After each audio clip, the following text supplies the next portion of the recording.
In this video, I'll be working through the question you see on the screen from the Mechanics paper 4.2 from the Cambridge A-level exams from 2023.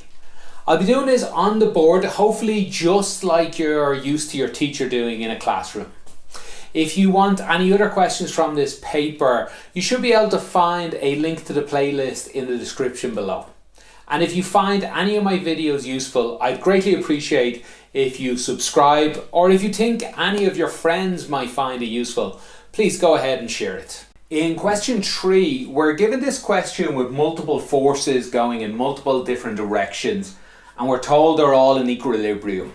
So this question is all about breaking these forces down into their resultant parts, their x parts and their y parts, and then equating that out.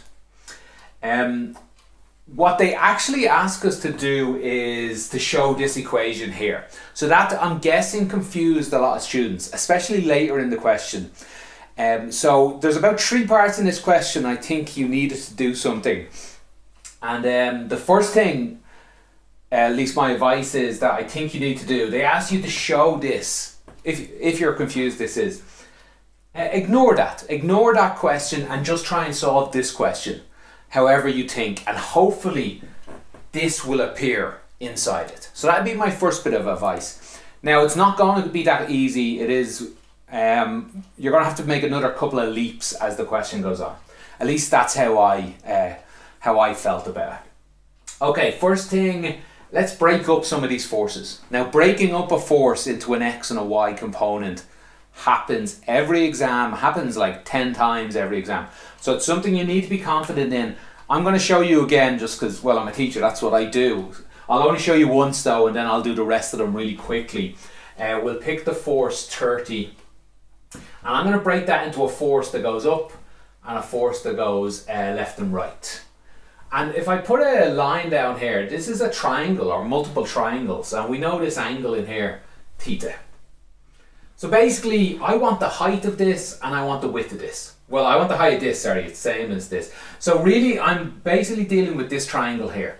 Theta, I know this is 30 long. I want to find out the height to get this, the magnitude of this one. And I want to know this base here to get the magnitude of this vector. So that's really it, it's just trigonometry. And if we remember our trigonometry, we have sine theta is the opposite over hypotenuse, and cosine theta is the adjacent of the hypotenuse.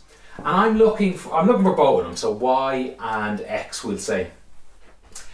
So let's just do the sine first. We'll say sine theta is equal to the opposite of y divided by 30. If I rearrange that, I get y is equal to 30 sine theta. And this is what most students just jump straight to, and that's fine.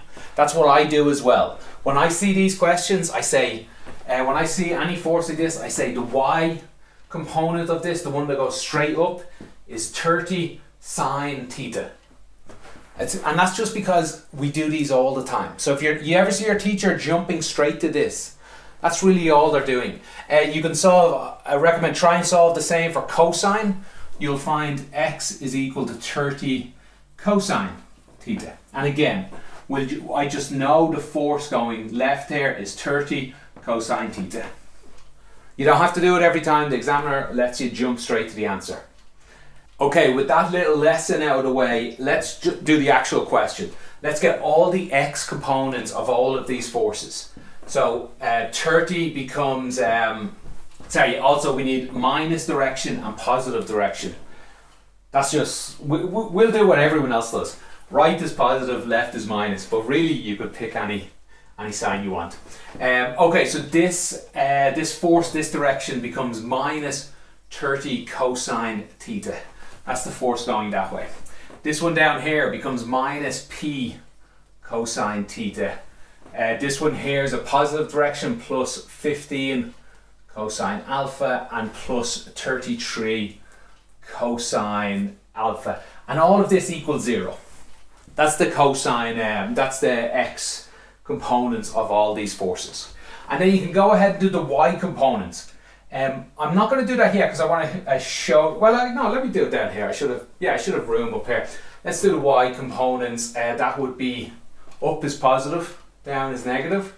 So we'll say 30 sine theta plus 15 sine alpha minus p sine theta minus 33 sine alpha, all equals 0. Again, they're in equilibrium. Think of these as ropes pulling on the center. They're all equally matched, so it's not going anywhere. Okay, at this point, I think a lot of students might have got lost. I hope most students are able to get to here from this picture, but still, I think a lot of them might have been unsure how to show this. At this point, I think some students might have tried to solve this, might have tried to solve cosine alpha out of it, and what I think probably tripped some students up is they forgot they told us what alpha is. They told us tan alpha. Yeah, you don't have to find tan alpha anywhere. We can just solve this. Alpha is equal to the inverse tan of 4 over 3. You can put that into a calculator. What does it come out as? 53 degrees or something. Like it's just a number. We know this number exactly. We can also put into a calculator cosine. Instead of cosine alpha, cosine tan, inverse tan 4 over 3. Just put all that into a calculator and you will get, what does cosine come out as? You'll get 3 over 5.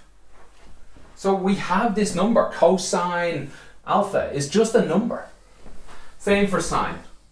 Sine alpha is just 4 over 5. So that's the first thing. I would stay going here. This is just a number. Well, let me write it all out. Minus 30 cosine theta minus p cosine theta. This guy's just a number. This is 15 cosine 15 times 3 over 5. This is 33 times 3 over 5. Also, we can just add them together. This is, I guess, 48 multiplied by 3 over 5. And that equals 0.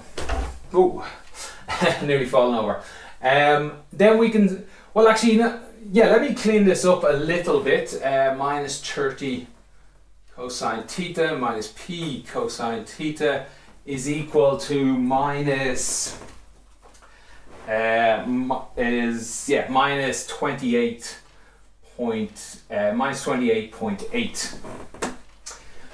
Okay, I think again, well, let me clean this one up as well in a similar sense. 30 sine theta minus p sine theta, and again, just a number, put them into a calculator, move them over the equals, and I think we get 14.4. Let me just double check all my signs there are correct. Okay, so here's the next step I think students probably missed out on. I hope a lot of students got to these lines. But again, how do you get to here? At this point, you needed to take the leap that, what does this look like? You needed to look at what they were asking you. Something squared plus something squared equals 1. You needed to take the leap that, oh yeah, of course, well, which is which here? This is actually cosine. Cosine squared plus sine squared equals 1. Now, it doesn't matter, you don't have to line them up, but just for my own OCD. You needed to remember cosine squared plus sine squared equals 1. And that's what this looks a lot like. And look, we have a cosine, we have a sine. That was the leap to take in this question. That's what ends up solving this. If we go ahead and take cosine out of both these, cosine theta minus 30 minus p equals minus 28.8. Cosine theta is equal 28.8. All of these are minus. When we bring this over, there'll be minuses everywhere. So just change them all to pluses. 20. Oh, p goes first. There's a p plus 30. I had the 30 first. Plus. I do the same here. Sine theta. All of this comes out into 14.4 divided by 30 minus p. And thankfully, boom, this is exactly what they have. That you'd be pretty much done at this point.